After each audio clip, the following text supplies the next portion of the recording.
for West.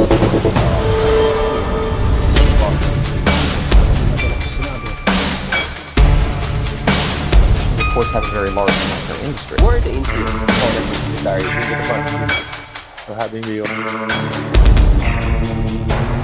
Alright, welcome back everyone dito sa latest episode ng Deep Dive with Sir Ronald Llamas, our resident quantum mechanics expert. Pag-usapan natin shortly yung mga latest drones. It looks like Iran now is deploying green drones.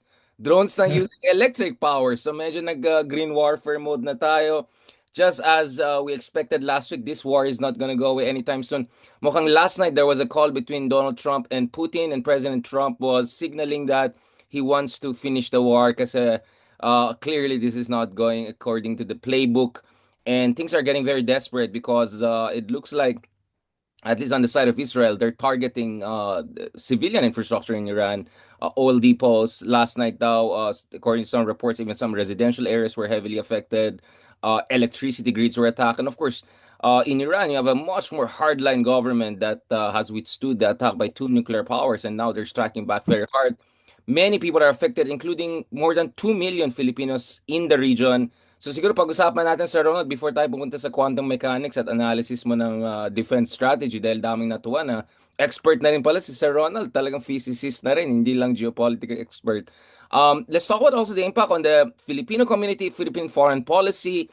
What should the Philippines do? Kasi we have no less than Ambassador Romualdez saying the Philippines, I think President Marcos is in New York, right? That the Philippines will push for ceasefire for some sort of end to this conflict. Apektado tayo. And then, Sir, of course, pumunta tayo sa favorite topic mo, yung mga ideal candidates natin dapat for 2026.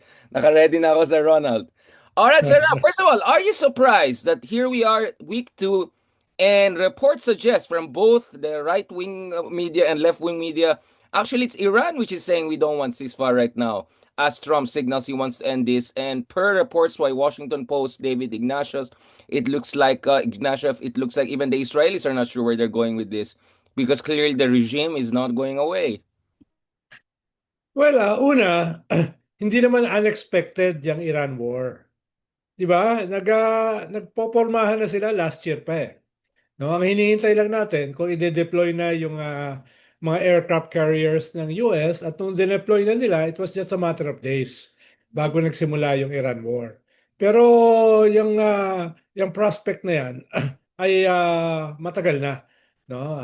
Ikalawa, ang problema sa US, nagbabago yung kanilang objectives. Noong una, parang Venezuela framework, 2-3 days tapos na. Pero sino ba namang advisor ang magbibigay ng matinong advice na Iran is like Venezuela? Si Lindsey Graham, baka si Lindsey Graham. Tapos na. Ilang beses nang wipe out ang military leadership ng Iran. 'Di ba? Almost the entire leadership, mga twice, 3 times na wipe out siya ng Israel. Pero ang ginagawa lang naman ng Iran, pinapalitan. 'Di ba? Ngayon mismo yung supreme leader na yung pinatay at yung successor niya. Pero ang pumalit mas hardliner pa dun sa ikalawa na pinatay. Dahil itong anak ni Khamenei, ito practically yung kanyang COO, 'di ba? Ito yung nagpapatakbo. At ito ay very hardline dahil yung kanyang mga magulang, yung kanyang asawa, yung kanyang anak ay lahat pinatayin ng Israel at saka ng US. 'Di ba? Tapos The US denies they were involved in that because they knew exactly this would happen. In fact, the US is also denying that they were involved in attack on oil depots and electric infrastructure. And now, in fact, the US is calling for investigation dun sa killing of 160 school children in Minab. So the US line is quite different on this issue. Yes, dahil yung objectives nila ang gulo eh. 'Di ba? Ano ba ngayon, tatanungin ka, anong objective ng US? 'Di ba? Tapos na yung regime change na objective. Dahil hindi mangyayari. You cannot have regime change merely through air superiority. 'Di ba? Merely through air superiority. Ngayon, regime change by supporting the Kurds, by supporting the insurgents inside Iran. Ang may boots on the ground, mga Israeli special forces lang. Di ba? Yun ang boots on the ground. Papasok ba dyan ang Israel? Papasok ba dyan ang US? I doubt it. Especially ang US. No? Boots on the ground. No? At sa ngayon pa lang talaga nakakabuelo ang Iran. Ang objective ng Iran is to survive. Di ba yun ang objective nila? Wala namang illusion yung Iran na manalo against Israel and against the US. But if they survive for at least a month, iba yun. That will be a game changer. But is it just survival, Sir Liamas? Because my read is the hardliners are thinking, well, they're not only surviving, they destroyed all the American equipments on all the bases in GCC. US is withdrawing their diplomats from different places. They have closed effectively the Strait of Hormuz for 6-7 days. Parang ang read nila is they're not only surviving, they're actually hitting back. And as we know, they're also using more and more advanced weapons. 14 countries ang targeted so far. So, and by the way, both Kurds and Azeris have backed out. I just talked to some of my friends who are from the Kurdish region in Iraq. They're saying they don't want to get involved because Iran is already attacking all facilities right and left there to say, don't mess around with us. And Azerbaijan, the tiny tin pot dictator they had there who was flirting with getting into the Azeri regions of Iran, is now sending humanitarian aid. I think he was told by the Turks not to mess around. So my read, Sir Ronald, is that the first few days was survival. But now it's looking like they're trying to leverage this, especially because world economy is really at stake. Grabe, people don't know it's not only oil or liquefied natural gas, which will take months if not years to recover. Apektado rin pala dito fertilizers. Saudi Arabia, I didn't know, and Gulf countries are major exporters of elements that are important for fertilizers. So agriculture will be affected. All sorts of chemicals that are being used for making plastics, whatnot. They come from the Middle East. That's a very energy-rich, resource-rich, and resource-exporting region.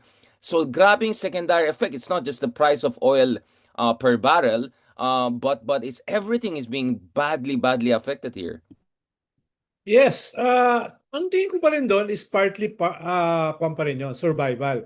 Paano ang tira naman nila, ang atake nila, hindi naman maximum ang damage eh. With minimum damage, maximum yung resulta. Halimbawa, ilang missile ba ang pumasok sa Kuwait?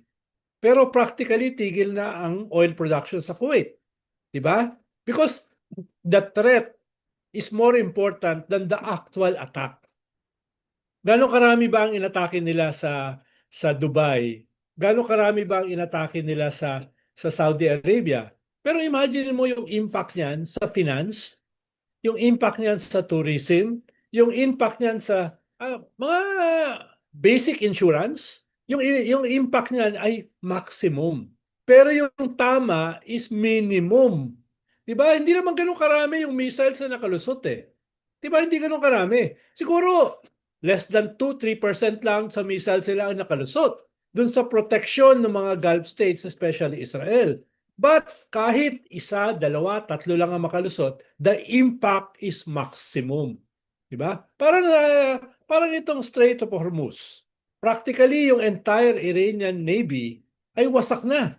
And yet, they can still close the Strait of Hormuz kahit wala na yung Iranian Navy. The real Navy is with the Revolutionary Guards. It's not the conventional Navy using open gates. Yeah. Maglagay ka lang ng 500 aquatic mines. Aquatic mines sa Strait of Hormuz, tigil na yan.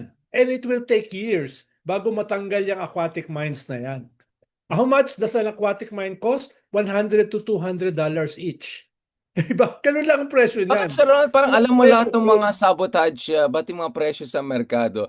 The drones that Iran is mass producing and using na electric na pa lang yan, it's barely $1 million each, but you need $1 million to strike them down. So Yes. although on the missiles, the rate of penetration we saw from reports is actually more than 50% because they're not targeting big civilian infrastructure. They're attacking, yes, some hotels that allegedly hostile elements for Iran are there, but they're mostly attacking the bases. Remember, one THAAD missile radar lang titirahin nila, $1 billion ng presyo nun. So it's not just few hitting. The few that they hit could cost billions of dollars, and we know that every day $3-4 billion ang cost ng war na yan on the part of the US. So I don't know, Sir Ron, this war is evolving. It's quite different from last year and previous years, and allegedly the Iranians are claiming they're using now even more advanced missiles, hypersonic missiles.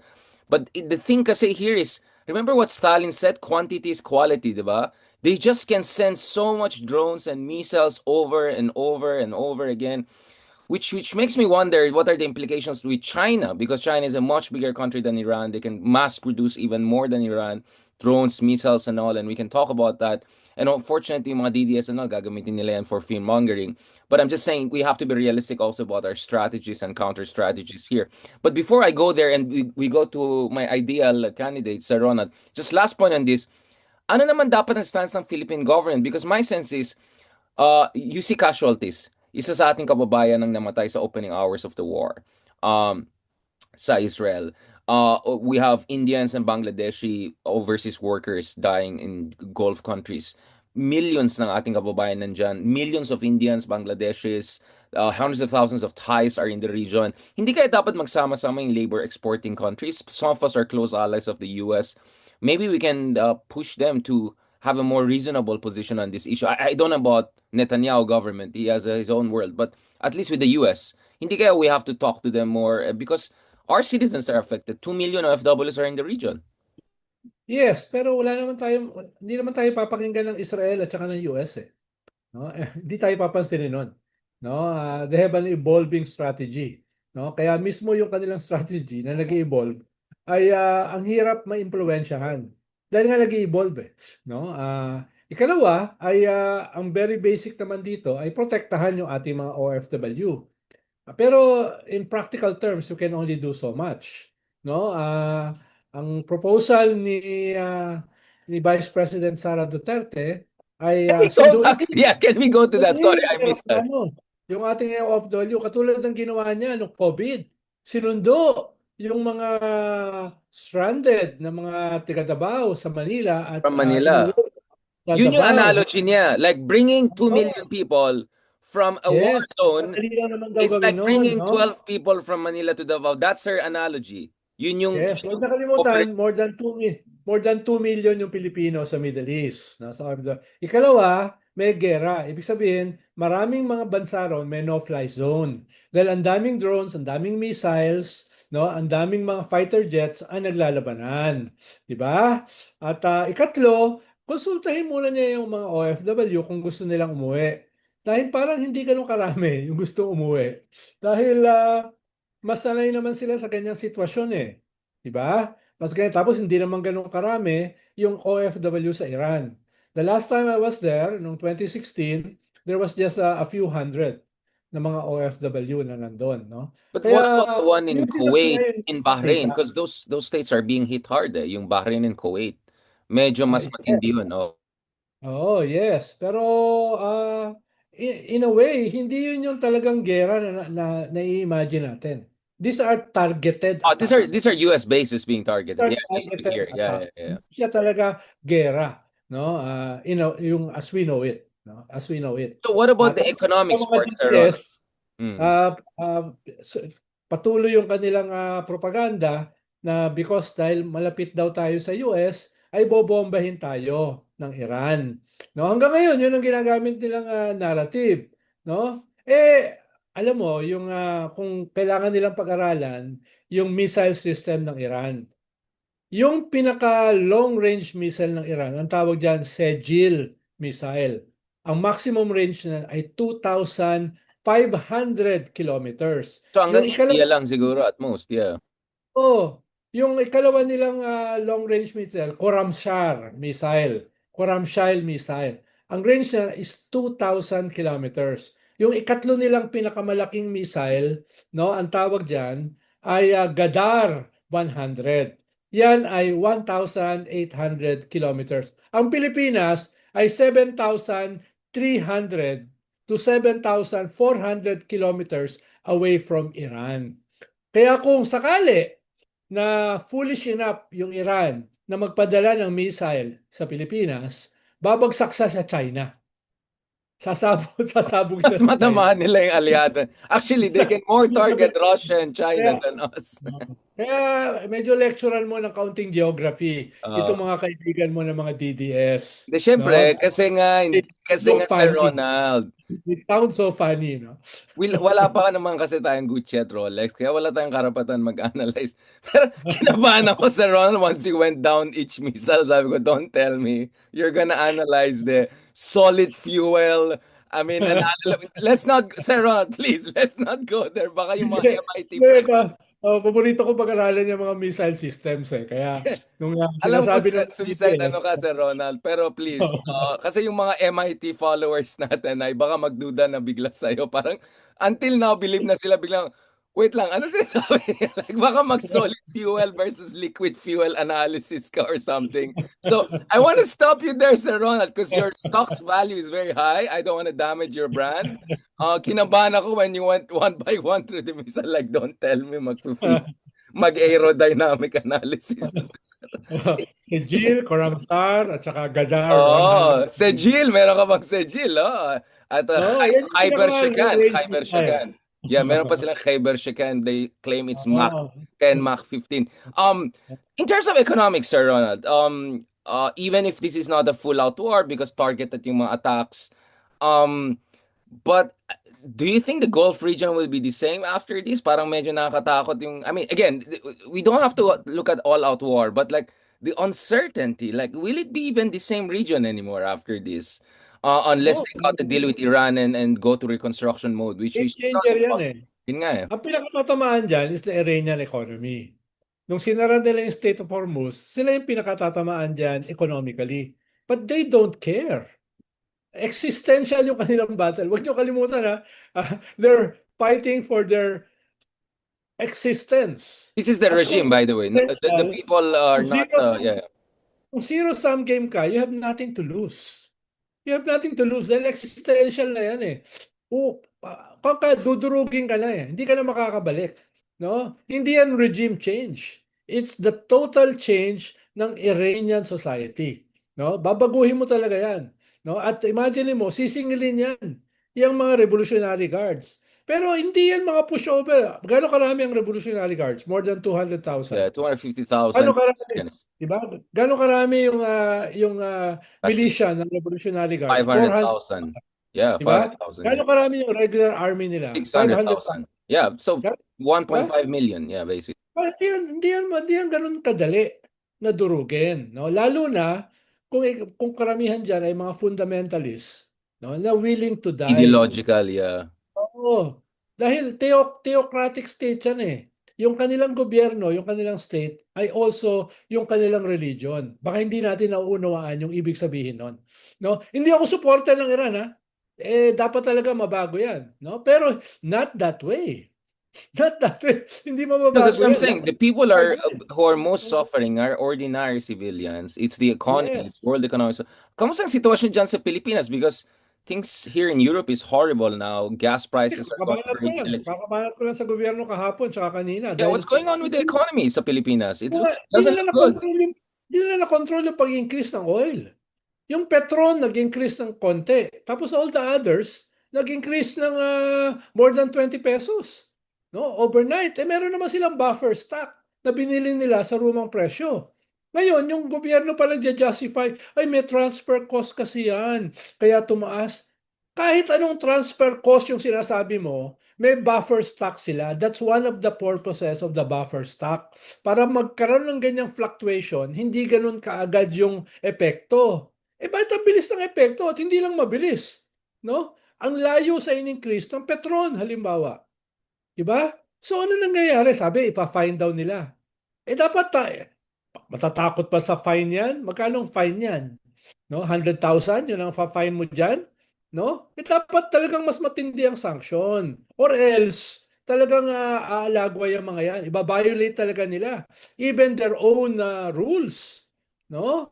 Yun yung pag tumaas yung presyo, tumaas na more than 20 pesos ang gasolina, anong tama niyan sa transportation? Anong tama niyan sa pagkain? Anong tama niyan sa electricity? Diba? Grabe ang tama niyan eh. Alam mo, pag-usapan natin to, sir.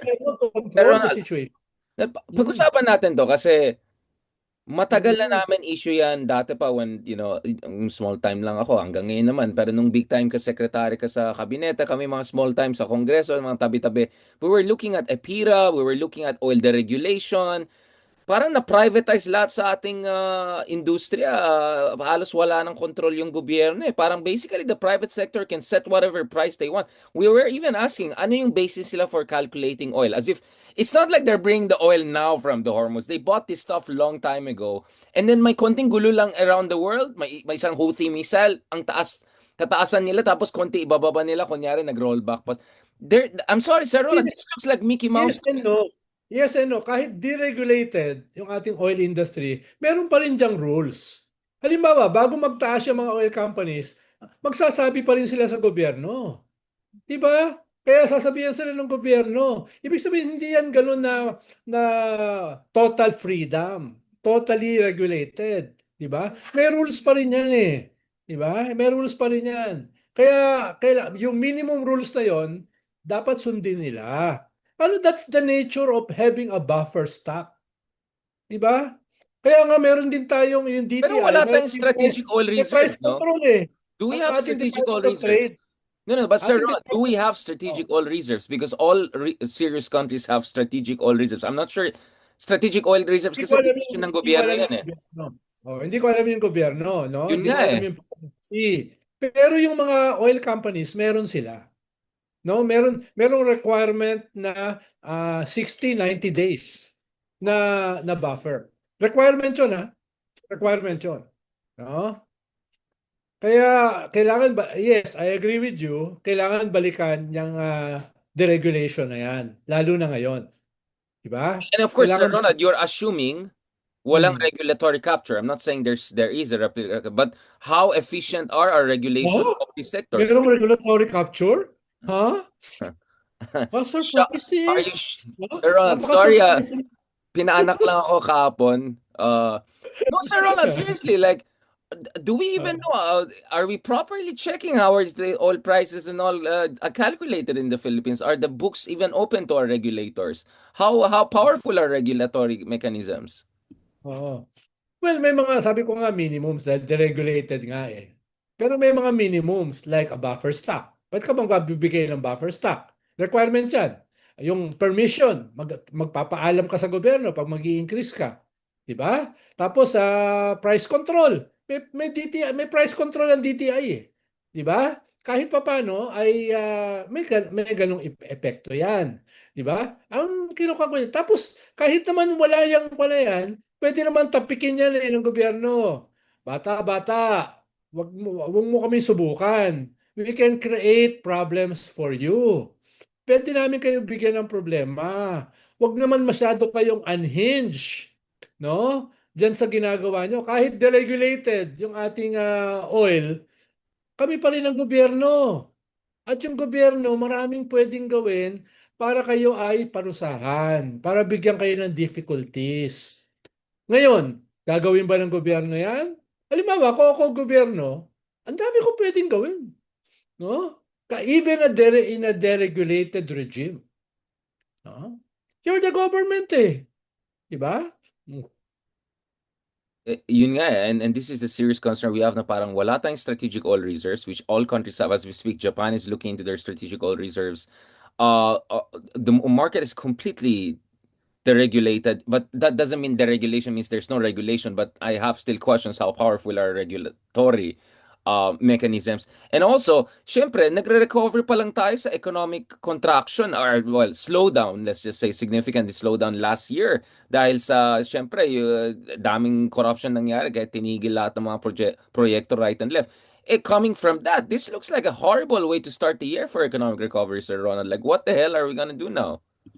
Nagsimula na nga yung taon na yung economic targets ng gobyerno ay way below eh. Diba? We're now 4%. Ang target ng gobyerno, 5 to 6. Tapos 4% yung iyong kwan. Bababa pa yan. Sabi ng mga economists, bababa pa ng 4%. Bago pa itong Iran War. So, saan napupulutin yung ating economy? Kaya, ang mahalaga dyan is leadership. No? Ang mahalaga dyan, leadership. Halimbawa, last year, no, nandun ako sa meeting ng Labor and Employers Confederation para i-request sa gobyerno na isuspend ang excise tax for at least 1 year. Para yung, hindi kasi tumataas ang sahod ng mga tao ng mga workers. At yung production costs ng mga enterprises natin naapektuhan, nag-aalisa ng mga investors. Hindi usapin ng may pumapasok ba? Walang pumapasok, umaalis pa.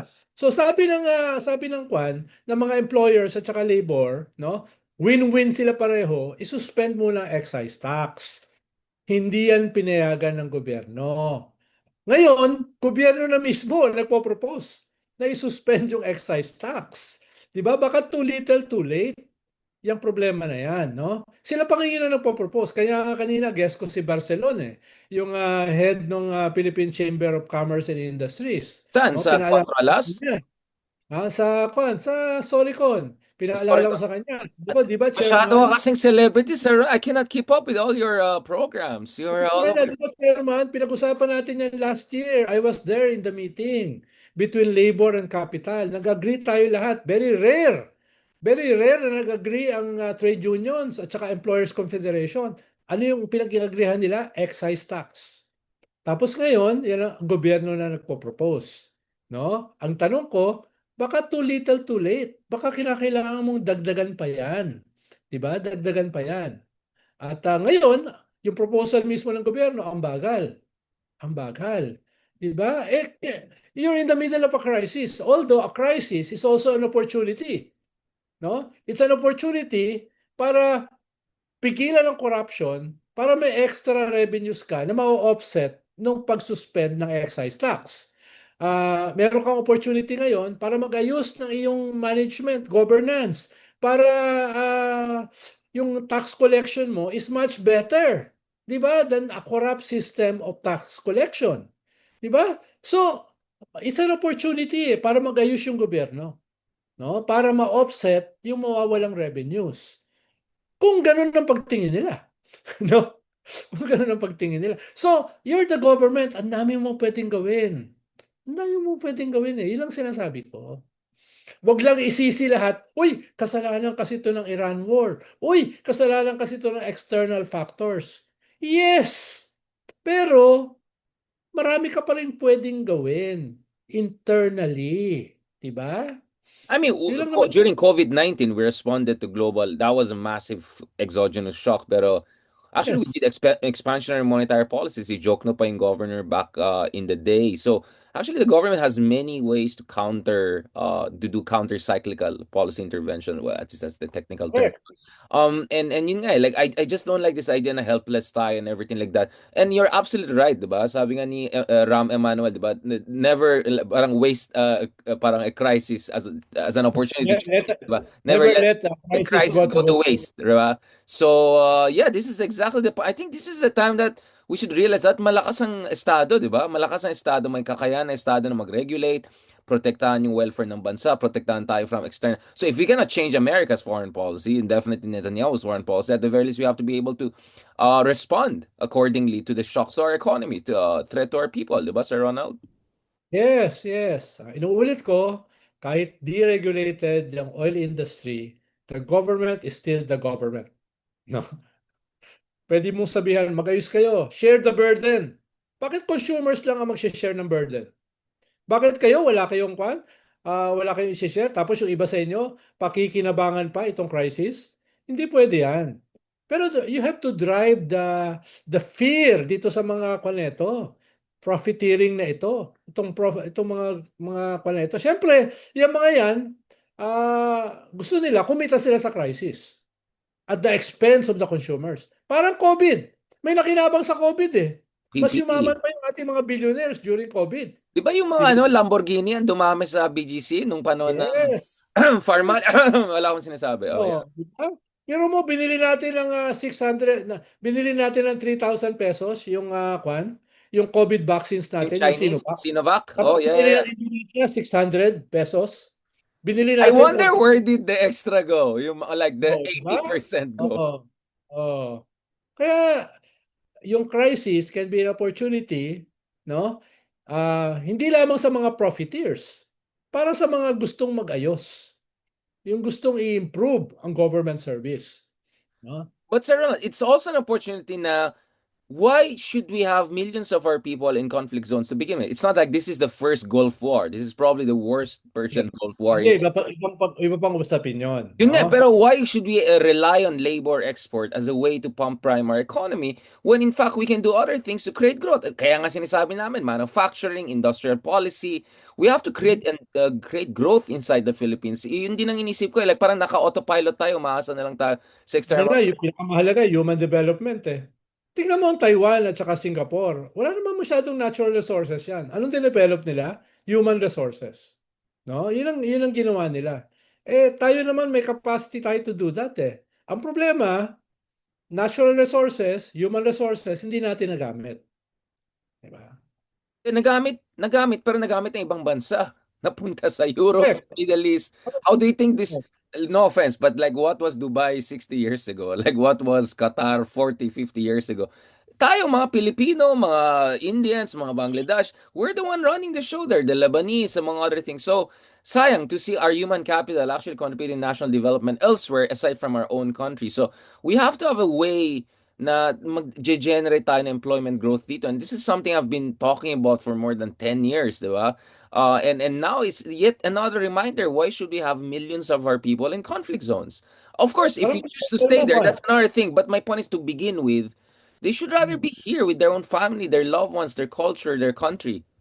Parang ang proposal mo, magkaroon tayo ng welfare state with a strong activist leader. Which is a perfect segue to my... You saw what I did there, Sir Ronald. You saw what I did there. So, which brings us to the ultimate part of our conversation today, Sir Ronald, habang umiinit tayo. Para first time na hindi tayo nagbanter ng 40 minutes, tas 5 minutes lang yung analysis. Like, my God. It took a very horrific conflict for us to really focus our minds here properly. But, Sir Ronald, let's go to the last part of discussion. But this is a very important part. I know, once again, dami naman nag-bash sa akin because they don't read between the lines. Oh, may endorse ka eh.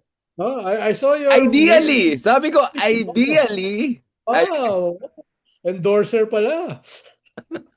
Oy, Sarah, alam mo naman, Sarah, tayo bilang mga very professional journalists na ang daming programs, I lost track of ilan mga programs. Para saan ka galing? 4 alas? Hindi. Galing ako sa... Ay, tapos ka na dyan. Ay, hindi, may taping pa ako dyan. Like, ko. As, ano ba sabi namin nila, Gucci sa atin? Propagandist, you know? As mga propagandist, Sir Ronald. No, honestly, Sir Ronald, nasaan na tayo? April na. Where are we in terms of the conversations on standard bearer, among other things? Oh, by the way, you lost our conversation, yung isa pang Quadcom namin. I made the case also for Riza Ontiveros because if you look at Riza, she did very well dun sa mga areas na if you look at the electoral map right now, ay maraming mga undecided. So if you look at the electoral map of Riza in the 4 elections she ran, di ba? From 2013 onwards, ang Sarah, stop it. Come on! Stop it! Stop it, Ronald. Stop it. Parang ka nagpapaliwanag sa presinto. Hindi presinto to. I was explaining. Pipigilan ko. Alam ko ikaw ang unang magre-respond dyan sa aking ideal candidates. No, I'm just saying there's an argument to make for each of these candidates, for Kiko, for Riza. Riza also has a strong case. Yan ang problema sa Ronald. Ay nako, mamaya ipakita ko yung map, di ba? Yung parang if you look at it, she does very well in the undecided areas. I mean, automatically, if Lenny doesn't run or Bam doesn't run, Riza will pick up the majority or if not the entirety of the Lenny base. Plus, kung hindi tumakbo si Lenny tsaka si Bam, talaga wala matitira. Si Riza na lang. No, I'm just saying. Come on, Sir Ronald! Alam mo, grabe naman yung predicate mo. ang sinasabi ko lang, there is an argument for each of them. There's an argument for Torre. There's an argument for Riza. And there's an argument for Bam. Why not? I mean, Bam also. Number 2. Sa akin ba walang argument? Tingin mo, hindi ko gusto tumakong presidente. No, Sir Ronald, I don't have an argument. There's an argument for everyone. Kasi Stalinist state ang mangyari, hindi activist. Sir Ronald, I am for an activist state, not Stalinist state. There's a big difference. Not only an activist, a strong activist state. Yung mga... Someone told me Ronald Llamas is like Digong of the left, and I wonder if that person was not joking. sometimes. Para sabi na, alam mo tong Ronald, pag ito maging presidente, parang digong lang yan eh. Pero digong natin. Parang sabi ko, joke ba to or warning ba ito sa akin? At minsan Sir Ronald, medyo you're making me worry. That was almost a compliment. No, it's not. It's not. It reflects badly on us who are your friends. Like, no, I don't like another digong. Like, left or right. Diba, Sir Ronald? Yan ang problema eh, Sir Ronald. Sige na nga, okay. Sige na nga, Sir. Oh, Sir Ronald, like, So, actually, may nakita akong survey. Hindi ko okay, na sasabihin ito, no? Isang internal sige, sige, sige, survey sige. Go, go. na ah 39% si Kwan, si Tara. si Sarah, yung susunod sa kanya ay 30%, no? Tapos si Rafi 30%. Hindi Rafi tulfo Tulfo to. is, Hindi tulfo. Rafi Tulfo is 16% and all the others ay mga 10%. Sino All to? the others. Lenny? Huwag na, hindi ko na sasabihin. Wow, Sir Ronald. Nagka-thirst trap ka na. All the others consolidate. Paano all the others naman, di naman pupunta kay Sarah. Very doable. So Kaya na, if, so if Tulfo endorses that 30%, last week lang kaya yan. talunin si Sarah. Yeah, kaya nga. Last week lang yan. Yung survey na yan. Ipakita ko na lang pagpunta mo rito. Nene, i-send mo sa akin. Pero okay, ito na lang tanong ko, Sir Ronald. Para ito yung yung tinatanong niyo sa akin, nakita ko ba yung warrant of arrest ni Bato, tapos tumatawa ka lang sa gilid, sabi mo, ito ba yung Sir Ronald? So, no, seriously, Sir Ronald. So, wow. I mean, it looks like Rafi won't run for president. So, if Rafi endorses this person, Rafi won't. Rafi won't. Baka Yeah, yung brother. but I don't think Erwin will go for president. Maybe Erwin for vice presidency. I mean, a Lenny Erwin Probably situation. open for vice. No? Yeah. A Lenny Erwin is very, very like probable for me. Like more than 50% chance we'll have a Lenny Erwin. Ayaw mo na nung Bam Erwin? Hindi, Ayaw mo na ang point ko, if Lenny doesn't run, I think Bam and Risa automatically are next in line. But let's be honest, I think Lenny has the momentum now. I think Lenny won there. But Sir Ronald, the question is, ideal ba itong 30% na tao na to? Yun ang tanong ko. Ideal ba siya or hindi? Well, baka siya yung pinaka-ideal. Oy! Bakit? Bakit pinaka-ideal? Dahil winnable siya. At she will be the opposite of Sarah. Oh, it's a she. Hindi naman parang Riza Ontiveros ito. Yeah. Sige, send mo nga sa akin, Sir Ronald. Ayoko na ang detalye. Ayoko na magpaliwanag sa presinto katulad ng host. Hindi nga paliwanag sa presinto, Ganun ba? analytics. Pero please, Sir Ronald. Makikita ba yung ngiti ko habang nagpapaliwanag ka sa presinto? Hindi nga ako tumitingin sa'yo. I can't help it. You should have seen my face when you were explaining missiles and their physics. Parang, please, Sir Ronald, don't. Malapit na kita maging, and I'm almost gonna get you invited to MIT to do a lecture. Don't ruin it. I enjoy explaining these things. I'm getting you to MIT, Sir Ronald. Please don't ruin it. Ang style dito, fake it until you make it. Kaya wag tayo magpa-obvious, Sir Ronald. No, but honestly, so Sir Ronald, you look very happy. Mukhang ideal tong candidate na to can beat Sarah. Wow, this is big news. Oo, kasi kahit sino, basta matalo si Sarah. What?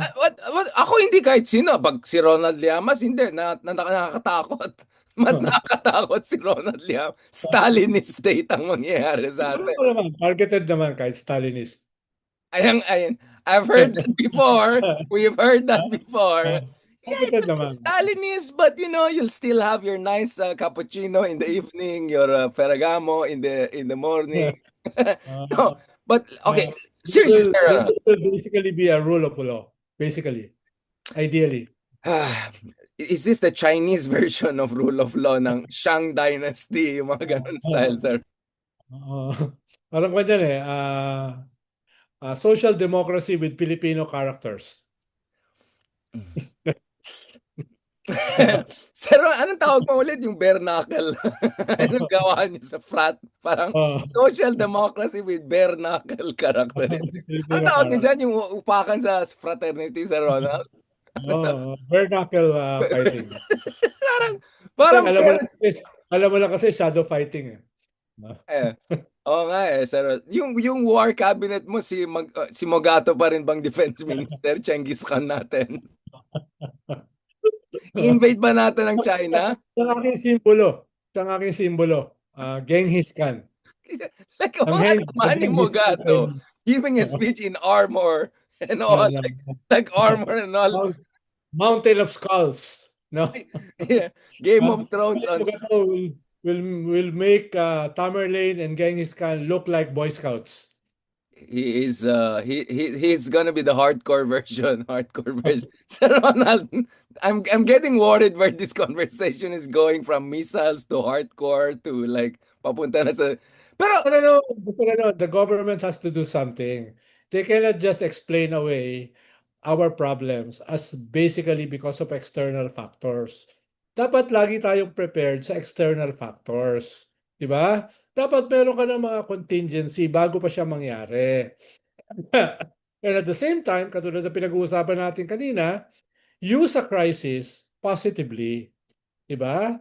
Huwag kang magwallow do sa crisis. Use it, transform it into something positive. Diba? Yun ang sinasabi natin. and You're the government and the government should be strong. yun nga, yung mga parang narinig ko kay Digong din yan, strong government. Kinakabahan. Let's Hindi ko kasi simplistic eh. Diba? Meron kang problema sa drugs. So, patayin mo lahat ng addict. Dahil yung kanilang mga utak ay sunog na raw. Kung si Hitler nagpapatay ng 3 million Jews, mali pa yung number niya, hindi naman 3 million.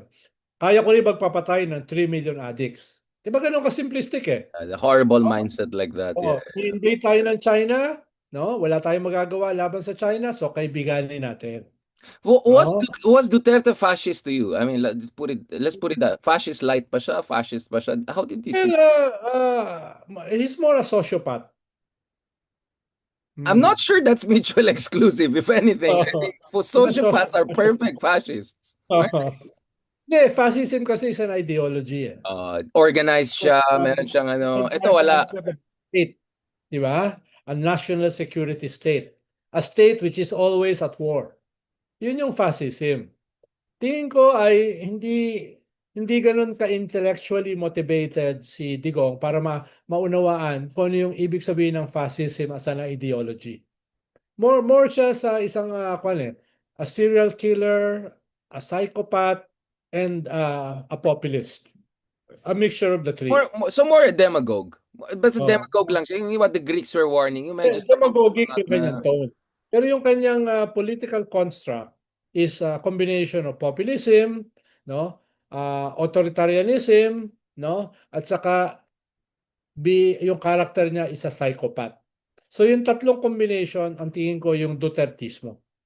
No? Not ideological like fascism. But you know what I found interesting, Sir Ronald, is that usually the leftist argument against fascism is wala daw ideology ng fascism aside from cult of action and violence. What you're saying is that Digong is even less ideological than super thin ideology of fascist. Like ganyan siya kasabog. Is that what you're saying? Yes, hindi naman siya ganun kasabog. Pero hindi siya ideolog. Hindi siya ideolog. No, hindi siya. At wala sa kanyang grupo ang ideologically inclined. Diba? Kaya wala siyang mga wala siyang mga Goebbels, di ba? Wala siyang mga Goering, wala siyang mga ganon eh. Wala siya ng ganyan. Ang Meron siyang Harry Roque. Meron siyang Harry Roque. Oo, kasi laki ni Goring, si Harry Roque. Pero yung utak, hindi katulad ni Goring. Ano naman, sir? Nag-body shame ka na naman. Si Goring, TNL yun. Tsaka, TNL. hindi na ako magsalita, baka may madulas na naman. But Sir Ron, I haven't seen much from Harry Roque since last time na ninam niya yung snow. In Vienna ba siya? Hindi ko siya naabutan sa Hague the other week. Nasa Vienna siya. Sa Vienna siya. Oo, nanganganib siya sa Netherlands eh. Dahil ang kaso niya, human trafficking eh. Very sensitive ang kwan dyan, ang Netherlands. No? Europeans. Pero wala na kasing sumeseryoso sa kanya eh. Wala na sumeseryoso sa kanya. Wala na nag-guest sa kanya. Nag-guest na lang sa kanya, Storycon eh. Oo nga, ba't kayo pumabatol sa kanya? Alam mo, hinintay ko pa rin kailan yung maging guest si Bato. Like, saan na si Bato? Wala na siyang position. Wala. Kulang sa pero sinasahod pa rin siya, no? Sarap buhay. Oh, pero nag-file na lang case sa kanya si Shelo eh. Para tanggalan ng sahod tsaka benefits. Grabe. Sa ano maging ano siya, maging karton senador yung walang position, walang sahod. Ano, Oh. honorary senador, ganun ba yung tawag diyan kung wala ka ng Oo, lahat? katabi niya yung Cartoon Network ni Digong. Tapos pinipray over din siya, no? I'm not sure. I'm not sure ganun ka-level ng love kay Bato. I think Digong is still Balik ka na rito.